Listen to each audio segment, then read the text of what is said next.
السلام عليكم ورحمة الله وبركاته. أهلا بكم في حلقة من حلقات رسائل رمضان. يلاحظ أن كثيرا من المسلمين ممن كانوا يحافظون على أنواع كثيرة من الطاعات في رمضان كالذكر والصدقة والإكثار من النوافل وغيرها، يهملون هذه الطاعات بعد انقضاء شهر رمضان ولا يثبتون عليها. وقد أمرنا الله سبحانه وتعالى بالثبات على الطاعات حتى الممات في قوله تعالى: واعبد ربك حتى يأتيك اليقين. كما أمرنا أن نسأله عدة مرات في اليوم الواحد أن يهدينا الصراط المستقيم، وهذا الثبات له موانع وله عوامل. إن تجنب الإنسان موانعه وأخذ بعوامله ثبت على الطاعة بإذن الله. وفيما يلي بيان مختصر لأغلب هذه الموانع. المانع الأول طول الأمل، وحقيقته الحرص على الدنيا والانكباب عليها والحب لها والإعراض عن الآخرة. وقد حذرنا الله من هذا المرض في قوله: وغرتكم الأماني، أي طول الأمل. وبين سبحانه إنه سبب قسوة القلب فقال: ولا يكونوا كالذين أوتوا الكتاب من قبل فطال عليهم الأمد فقست قلوبهم. كما بين أنه سبب الانشغال عن هدف الإنسان من الحياة فقال: ذرهم يأكلوا ويتمتعوا ويلههم الأمل فسوف يعلمون. وما ذاك إلا لأن طول الأمل كما يقول القرطبي داء عضال ومرض مزمن، ومتى تمكن من القلب فسد مزاجه واشتد علاجه، ولم يفارقه داء ولا نفع فيه دواء، بل أعيا الأطباء ويأس من برئه الحكماء والعلماء. لذا قال الحسن البصري: ما أطال عبد الأمل إلا أساء العمل. وصدق رضي الله عنه: فالأمل يكسل عن العمل ويورث التراخي والتواني ويعقب التشاغل والتقاعس ويخلد إلى الأرض ويميل إلى الهوى، وهذا أمر قد شوهد بالعيان فلا يحتاج إلى بيان ولا يطلب صاحبه برهان. كما أنه قصر الأمل يبعث على العمل ويحث على المسابقة، حتى انتهى كلام القرطبي رحمه الله.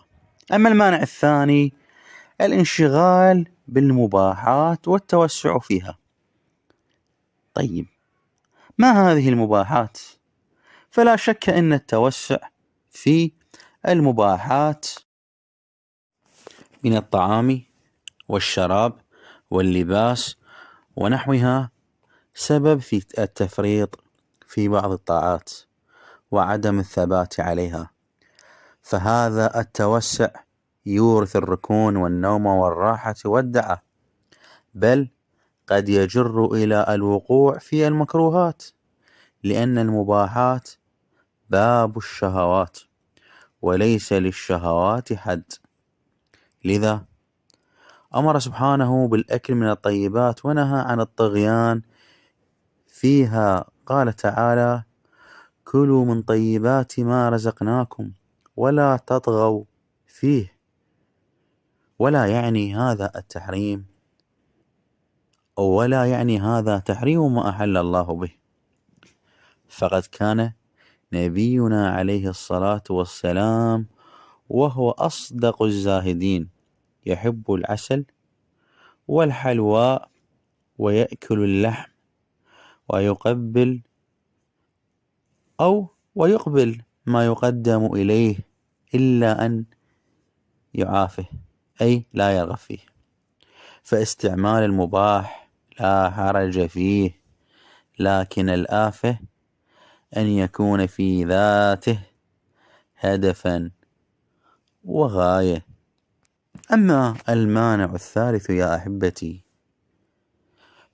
فهو الابتعاد عن الأجواء الإيمانية.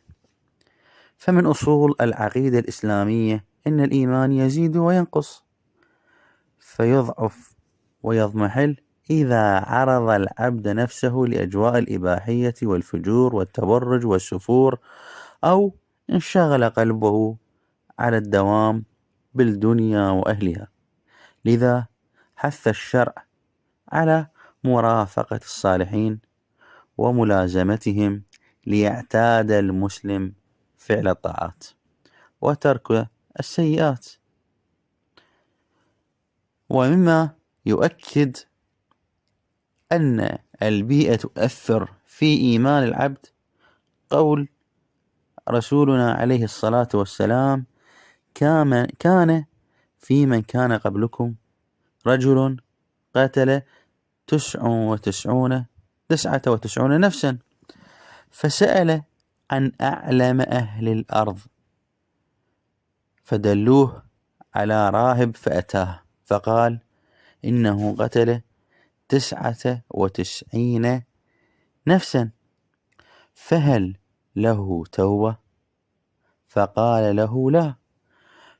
فقتله وأكمل 100. ثم سأل عن أعلم أهل الأرض فدل على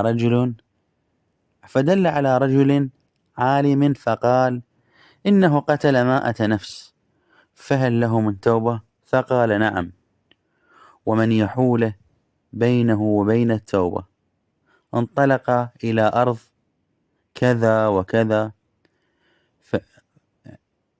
فهنا يعني العبد يخاطبه، العالم يخاطبه يقول له: انطلقوا إلى أرض كذا وكذا، فإن بها أناسا يعبدون الله، فاعبدوا الله معهم، ولا ترجع إلى أرضك فإنها أرض سوء، إلى نهاية حديث الرسول عليه الصلاة والسلام.